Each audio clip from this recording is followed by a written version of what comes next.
I'm Julie Pastrick, President of the Greater Flagstaff Chamber of Commerce, and this is Sarah Padrnos, and I'm with Flagstaff Vision and Revival Med Spa. And Sarah is an Athena nominee, and we couldn't be happier to have you here today together with this great opportunity to talk a little bit about yourself, because there's so much about your background on your application.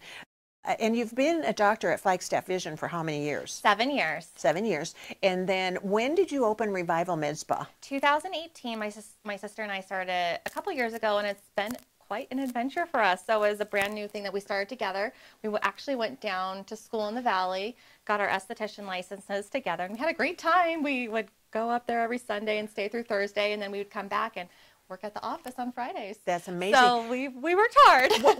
what was the reason behind it, the med spa? I know before the show you mentioned that you want ladies to feel more self-confident and be out and about more. I think women empowerment, and my sister and I, both of us each have a little girl, 2 and 3 years old, and I cannot say enough, just to be confident in your own skin and have the courage to do and say what you want in life. And I would say that's one area that I've always admired from my parents growing up, just having the confidence to chase my dreams no matter what age. I didn't go back to optometry school until I was 28 years old, and then we pursued getting our esthetician licenses early 30s. And so I would just say confidence isn't something that I want to give all women, and especially my niece and my little girl. That's so true of so many nominees, because mentoring ladies, youth, our daughters, whomever, to understand that they can be who they want to be and be successful is not always easy in all households. Have you seen that in your lifetime? Have you focused on that a little bit so that girls and children can kind of start to feel a little better about themselves?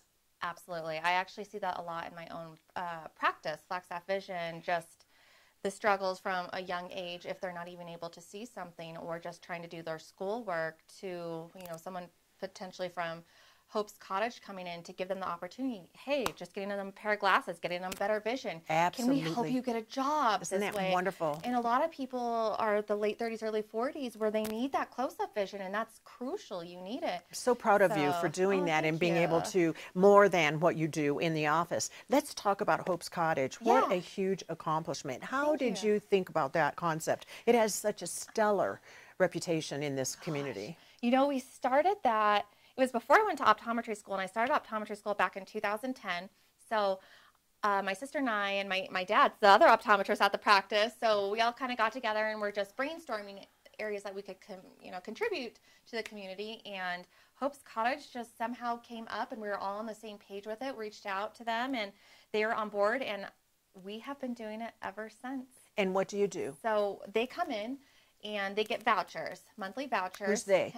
Hope's Cottage. Who comes in? And actually, the mission, too. Yes. So I see women and men, actually. And That's a lot wonderful. of them are, trying to move up in life and starting careers, going out trying to find new positions in life, and just bettering their positions in life.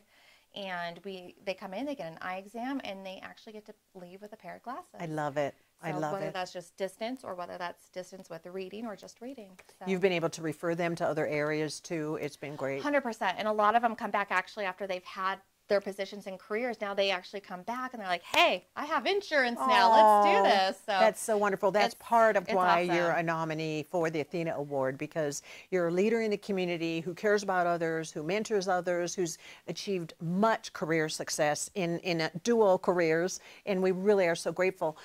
Sarah, can I ask you what this nomination means to you? Yes. Okay. I wrote just a little something because I didn't want to leave anything out. Well, go ahead. I think that's great. Oh, thank you. Thank you. All right. So being nominated is a special moment in my life. It'll be a moment I cherish for the rest of my life. It is something I will share with my daughter as she grows up. I think it is so important to raise this next generation of girls knowing they can achieve whatever they want, whenever they want, that their life doesn't need to be mapped out. And the Athena Award calibrates that. Each and every one of the nominees shows that each of us can take a different path and can chase our own passions. It just takes some courage. I was always told to be courageous as a child, but it wasn't until I was older that I learned what courage was. This is why my sister and my dad and I set up a program to provide vision care for Hope's Cottage, helping to remove a barrier from their life as they are showing the courage to make changes in their life. We are so blessed to be able to be a small part of the changes they see for their lives. So if that's the one thing I say, courage. I love it. Thank you so much. We really appreciate your Thank you time so today. much, I know Lily. you're so busy, and congratulations on Thank your you. nomination. I so We have a appreciate it. certificate for you to take with you and display proudly. We'll wrap up our talk by just having you show our viewers. And this Sarah Padrnos, a nominee for the ATHENA Awards, and we couldn't be happier for your time today. Thank you so much. I so appreciate it. You're so Thank you welcome. much.